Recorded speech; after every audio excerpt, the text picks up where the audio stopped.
Bonjour et bienvenue sur Rouliab. Je m'appelle Fano et aujourd'hui on va coudre cette trousse double. Elle est parfaite pour vos crayons stylo, mais pas que. Vous allez voir, on n'a pas besoin de grand chose. Avec un peu de chance, vous avez déjà tout ce qu'il faut à la maison. Alors, c'est parti. Vous aurez besoin de tissu.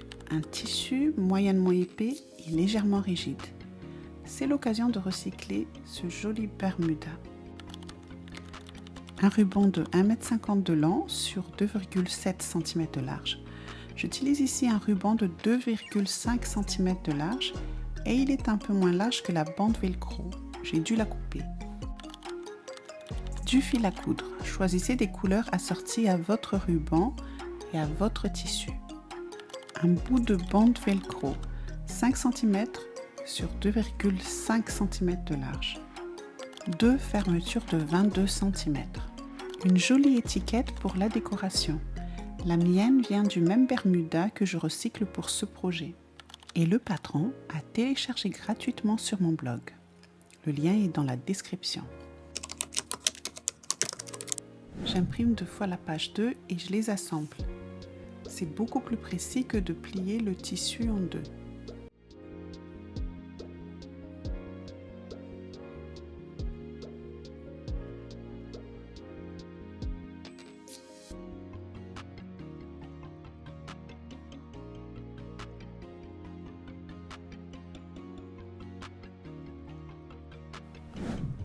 On marque l'emplacement du ruban sur l'endroit du tissu avec un stylo effaçable. Pensez à faire un petit test avant pour vérifier que l'encre part bien après un coup de fer à repasser. Attention, la ligne doit être parallèle au côté le plus long. Maintenant, on s'occupe du ruban qui va servir à fermer la trousse.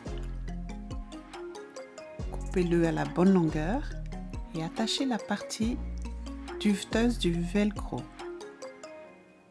J'ai dû couper un petit millimètre de chaque côté du velcro pour qu'il ne dépasse pas le ruban.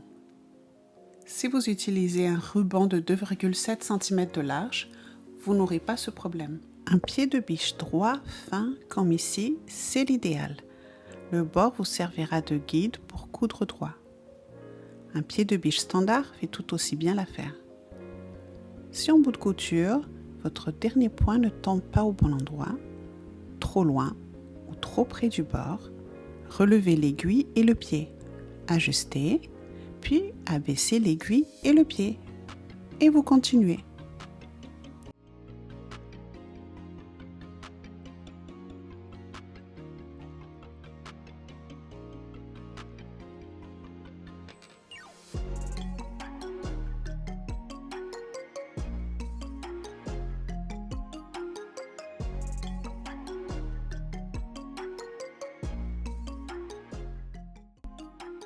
Si votre aiguille a du mal à avancer, relevez la hauteur de l'arrière du pied de biche avec un bout de tissu plié pour qu'il soit au même niveau que le devant.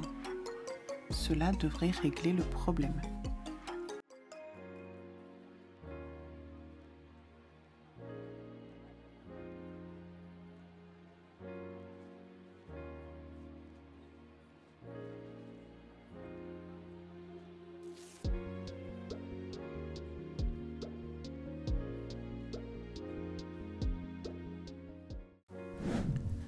Pour préparer les pinces, vous pouvez soit faire un point de bâti, soit utiliser des épingles. Si vous utilisez des épingles, assurez-vous qu'elles soient très fines pour ne pas décaler votre couture.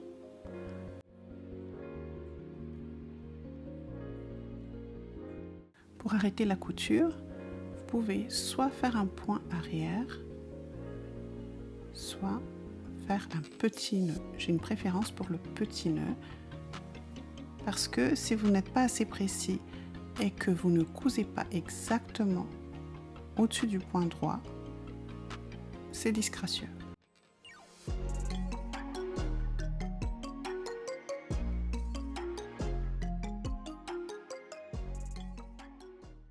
Maintenant, cousons les fermetures éclairs. Je préfère enlever la petite butée métallique pour éviter tout accident avec l'aiguille. J'utilise un pied de biche spécial fermeture éclair. Si votre fermeture est plus courte que le tissu, comme mon cas, assurez-vous que les extrémités soient bien cachées par le ruban.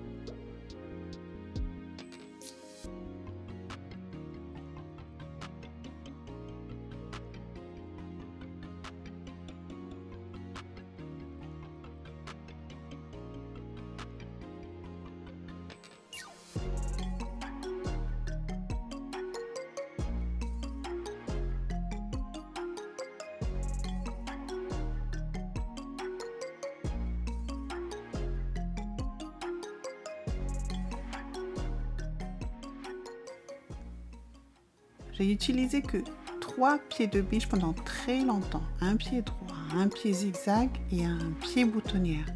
Mais j'ai compris depuis que les pieds de biche sont de vrais alliés. Ils améliorent la qualité de notre travail et nous font gagner du temps. J'étoffe donc ma petite collection au fil des projets.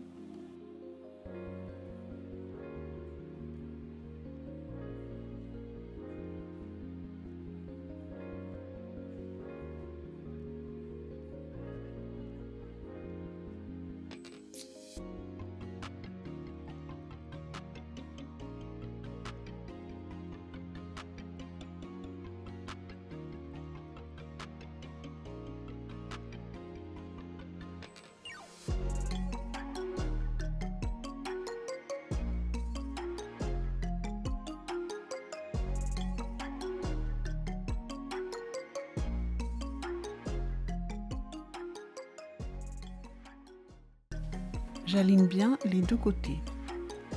Vous remarquerez que mes deux fermetures ne sont pas de la même taille. Ce n'est pas bien grave, il suffit de s'assurer que le ruban de pourtour les cachera.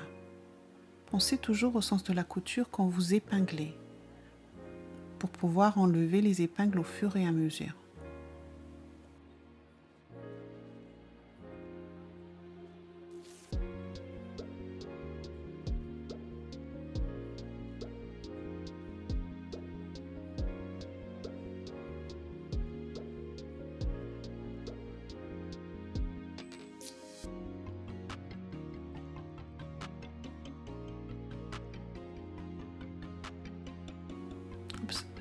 J'ai pris une épaisseur de plus.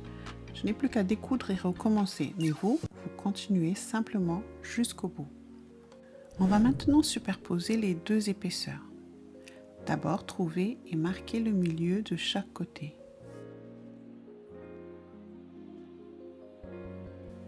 Épinglez les deux épaisseurs ensemble.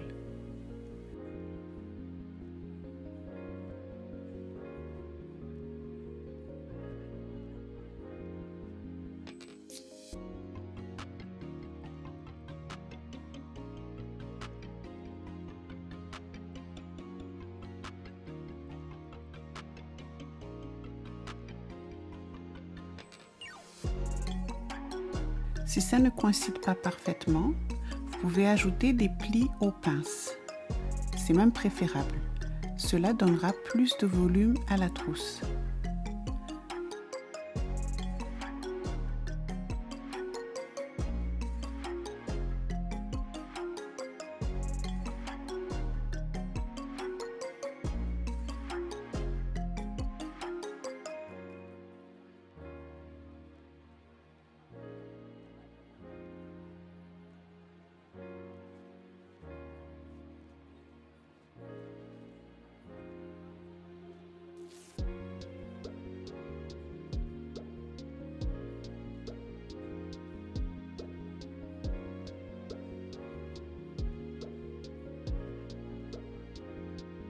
Vous pouvez également couper le petit bout qui dépasse.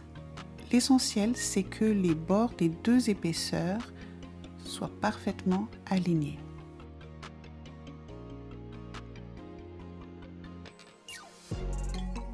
Il ne nous reste plus qu'à poser la bordure.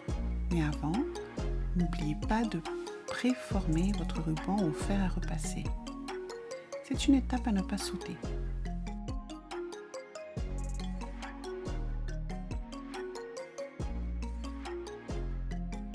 Commencez sur la partie arrière de la trousse pour que le raccord soit moins visible. Si vous avez des pinces prodiges, c'est le moment ou jamais de les utiliser. C'est beaucoup plus pratique et beaucoup plus efficace que l'épingle, dans notre cas.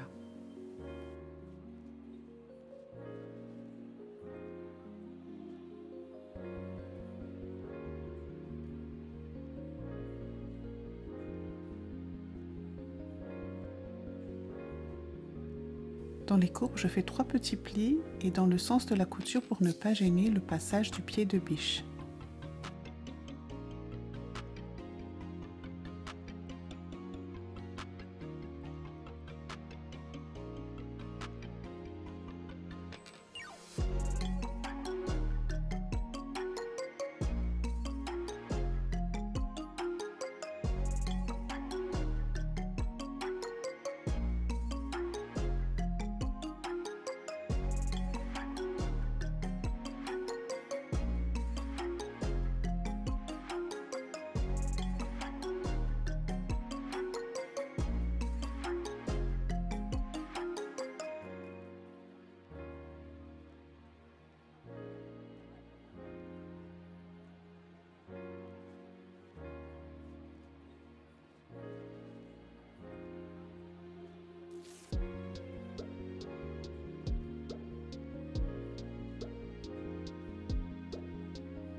Ultime étape, raccordez le bout du ruban, comme sur la vidéo. Petit conseil, ne coupez pas le ruban trop juste, parce que, comme pour moi, il se pourrait qu'il y ait des ajustements et vous risquez de manquer de longueur.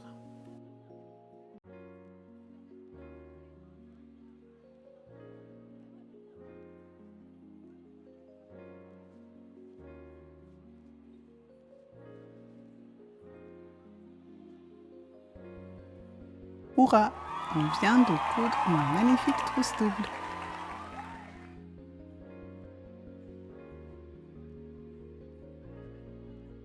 Voilà, c'est déjà la fin de notre tutoriel. J'espère qu'il vous aura été utile. Ici, nous sommes sur une chaîne créative et chrétienne. Et comme à mon habitude, je prendrai quelques minutes pour parler de foi. Si cela vous intéresse, restez avec moi. Sinon, je vous dis au revoir et à très bientôt dans une nouvelle vidéo. Je ne sais pas comment vous faites vous pour avoir toute l'attention de vos enfants. Moi, je leur parle souvent de choses sérieuses en voiture, séquestrées, sans autre choix que de m'écouter. L'autre jour, sur un trajet, je leur expliquais l'importance d'avoir de bonnes manières, qu'ils soient toujours prêts, à leur place, peu importe le milieu dans lequel ils évoluent. Et si un jour, Dieu leur réservait une place à la table des grands de ce monde? Et là, ma fille de 16 ans me répond « Mais maman, je n'ai pas l'intention ni l'envie de m'asseoir à ces tables. » Sa réponse m'a surprise et m'a même un peu attristée. En tant que maman, bien sûr que j'aspire à de grandes choses pour elle. Je connais tout son potentiel. Je la vois aller loin, très loin. Mais en fait, Dieu est pareil avec nous. Il a mis des talents en chacun de nous. Dans la parabole des talents, celui qui n'en a reçu qu'un a déjà reçu beaucoup. Souvent, nous voyons les dirigeants, qu'ils soient à la tête d'un État ou d'une entreprise, véreux, corrompus. Alors, nous associons la fonction à la personne. Et nous serions tentés de dire « Non merci, mais je ne veux pas de cette place », comme si rester petit et humble garantissait la vertu. Mais non. Je répète, non. Dieu notre Père aspire à de grandes choses pour nous. Depuis toujours, il a choisi des juges, des rois, des prophètes, des dirigeants pour son peuple. Dans la Bible, il a choisi David, Esther, Joseph, Moïse. Et n'oublions pas, le diable lui aussi s'acharne à placer ses pions dans les plus hautes sphères. Les deux savent l'impact que cela a. Mais là où le mal souvent s'expose dans la lumière, Dieu, lui, œuvre souvent dans l'ombre, dans le temps et dans les cœurs.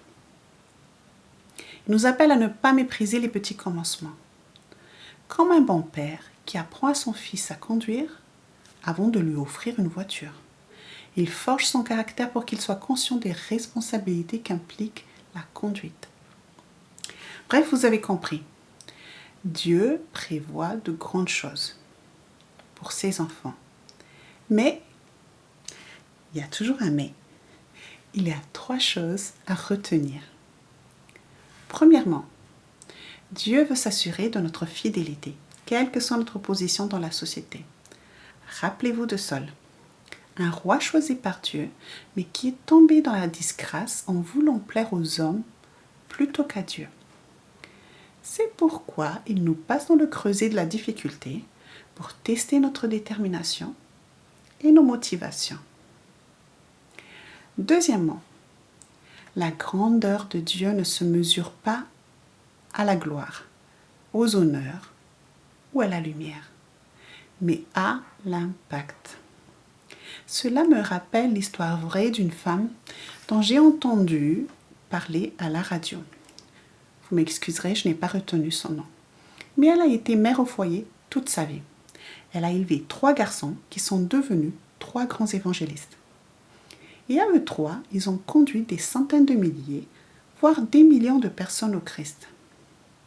Aux yeux du monde, être mère au foyer paraît banal, presque insignifiant. Et pourtant, son impact est éternel. Troisièmement, Dieu veut que nous soyons heureux et dans le contentement, quelle que soit la saison dans laquelle nous nous trouvons. Encore berger ou déjà roi comme David? En prison ou à la tête d'un État comme Joseph? Encore une jeune fille ou déjà une reine prenant en main le destin de toute une nation comme Esther? Alors, voilà ce que je souhaite pour ma fille et pour vous. Que vous mesuriez tout ce que Dieu a mis en vous, que vous éleviez vos ambitions à sa hauteur et que vous acceptiez avec joie chaque saison dans laquelle il vous place.